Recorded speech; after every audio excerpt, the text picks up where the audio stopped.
San is I would describe him as resilient, courageous, optimistic, and hilarious. You can be in his presence for about 30 seconds and you've already forgotten half of the problems that were in your head. He started out as a Spanish teacher in Goddard, moved to be a counselor. He's probably the best person I've ever seen at having the ability to connect with anyone at any level. All along, to find something about each student, I sensed, like any teacher does, a lot of pain. If you can just for a little bit make it better, or at least share some ideas, or expect the best from people and you'll get the best. We had a student and he'd entered the school. He had, if you will, a gangster background. San Martin immediately became friends and became connected to this young man, and then began to integrate this young man into the community carefully and slowly, and built his friend base, and he established boundaries. And so this youngster, who had a rather active life outside of the school building, agreed with San that when he entered this building, that it would be a safe spot. And San Martin, I learned that day, was somebody that I could turn to work with students who were challenging. I met San Martin about 30 years ago. I was kind of at an age where I was dealing with some things and probably not processing them well, and that's how I ended up in the counselor's office initially.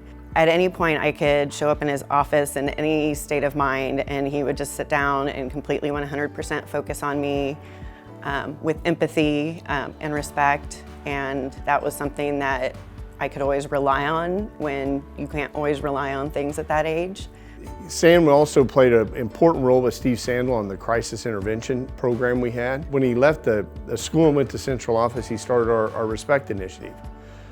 San recognized that bullying before bullying was a hot topic.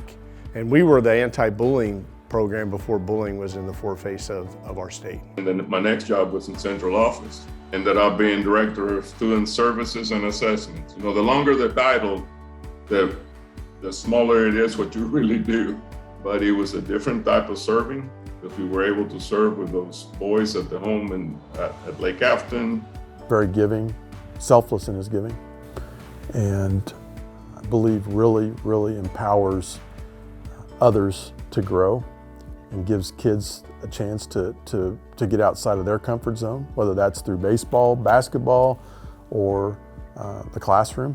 As a coach, I have had football, basketball, baseball.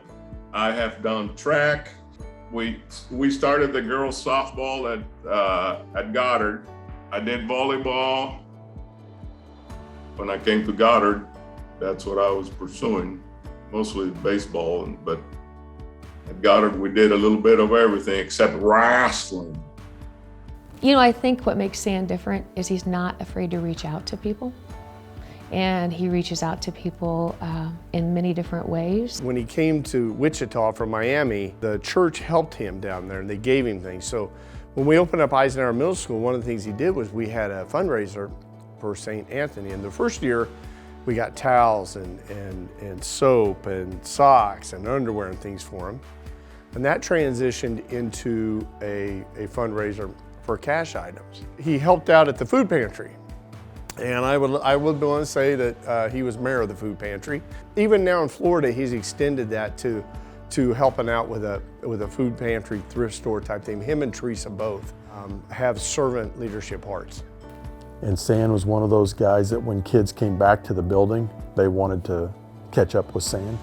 And that just speaks to the connection that he made with the people he worked with.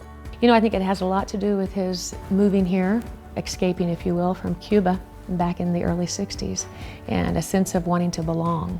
And I think that just has told us who he is throughout the years. He wants everyone to feel like they belong.